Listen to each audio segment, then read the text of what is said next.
Penanganan tindak pidana perdagangan orang telah terus dilakukan oleh Kepolisian Republik Indonesia. Bahkan guna menjawab tantangan yang semakin beragam di era modern ini, Polri telah membentuk sebuah direktorat yang khusus menangani tindak pidana perdagangan orang. Lantas seperti apa upaya yang dilakukan oleh kepolisian di bawah Direktorat Tipit PPA dan PPO dalam mencegah dan menumpas praktek perbudakan modern ini?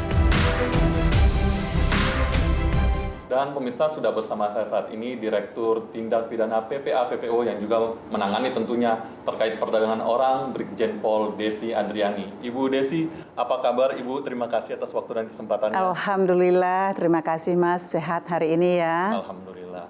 Ibu, kita ingin mengawali dulu, Bu, bagaimana sih kepolisian, kemudian direktorat yang Ibu pimpin saat ini melihat persoalan perdagangan orang? Terima kasih Mas Faris. Sebagaimana kita ketahui, ini merupakan direktorat baru ya di Barreskrim Polri. Kita melihat maraknya kasus tindak pidana perdagangan orang ini sudah sangat luar biasa, di mana kejahatan TPPO ini merupakan suatu kejahatan yang extraordinary yang melibatkan lintas batas. Tentunya kita negara harus hadir dalam memberikan suatu tindakan atau juga perlindungan terhadap warga yang terindikasi korban TPPO. Nah Ibu, sebagai sebuah direktorat yang baru terbentuknya Ibu pimpin saat ini, bagaimana Ibu melihat persoalan perdagangan orang? Karena persoalan perdagangan orang ini korbannya kan tidak jarang itu adalah perempuan dan anak di bawah umur yang dipekerjakan. Bagaimana Ibu melihat persoalan ini? Kita paham ya, Direktorat Tindak Pidana PPA dan PPO Barreskrim ini merupakan suatu direktorat baru ya Mas, tadi seperti yang Ibu sampaikan. Karena ini merupakan suatu kelembagaan yang baru, tentunya perlu penguatan kelembagaan dan aspek SDM-nya, sistem dan metodenya, bagaimana teknologi informasi nanti akan digunakan, sarana prasarana yang akan kita butuhkan dalam rangka memberikan pelayanan Polri yang responsif gender itu, khususnya terhadap perempuan dan anak dan kelompok rentan lainnya yang merupakan menjadi korban.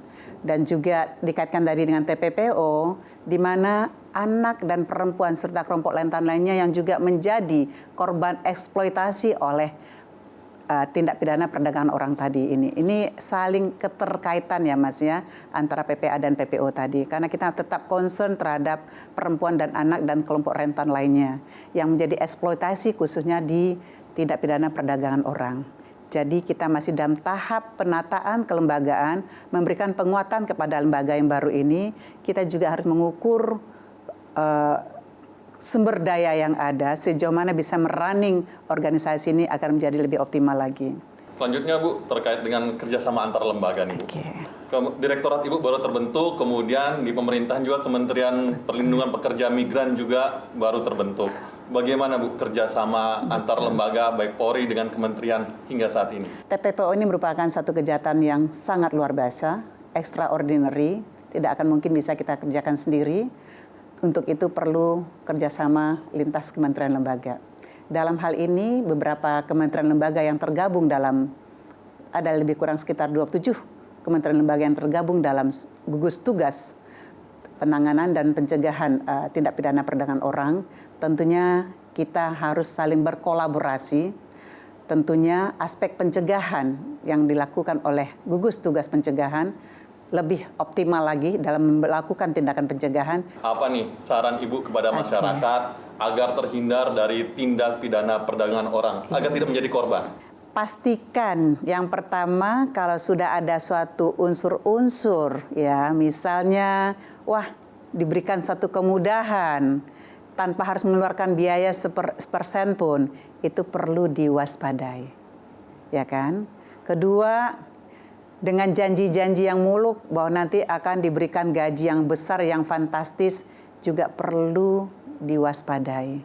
Apakah ia mungkin dengan peluang pekerjaan saat ini yang sangat berat dimanapun ya, sangat susah, terus ada yang memberikan satu janji-janji, dan belajar juga dari pengalaman yang telah kembali. Kita kan sering melihat di media elektronik dan juga di media-media sosial lainnya. Kan kita bisa melihat dengan mata hati, dengan telinga yang terbuka bahwa ternyata tidak semudah, tidak seindah yang dijanjikan.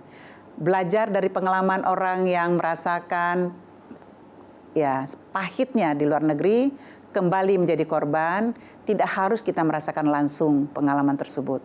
Kembali lagi kepada ketahanan individu masing-masing, dimulai dari ketahanan keluarga, agar tidak mudah tergoda dengan iming-iming tersebut. Ya, kembali lagi ujung-ujungnya adalah aspek ekonomi. Tentunya kita harus menjadi sebuah solusi bersama. Bagaimana, karena ini masalah kebutuhan pokok ya Mas ya. Tentunya orang ingin mencoba suatu terobosan, ingin mencoba mengadu nasib, siapa tahu. Nah, siapa tahunya ini muncullah orang-orang ketiga yang tidak bertanggung jawab, yang akhirnya menjadi korban. Brigjen Pol Desi Adriani, Direktur Tindak Pidana PPA dan PPO Bareskrim Polri. Terima kasih banyak Ibu atas semua jawabannya. Salam presisi Ibu. Terima kasih banyak, salam presisi.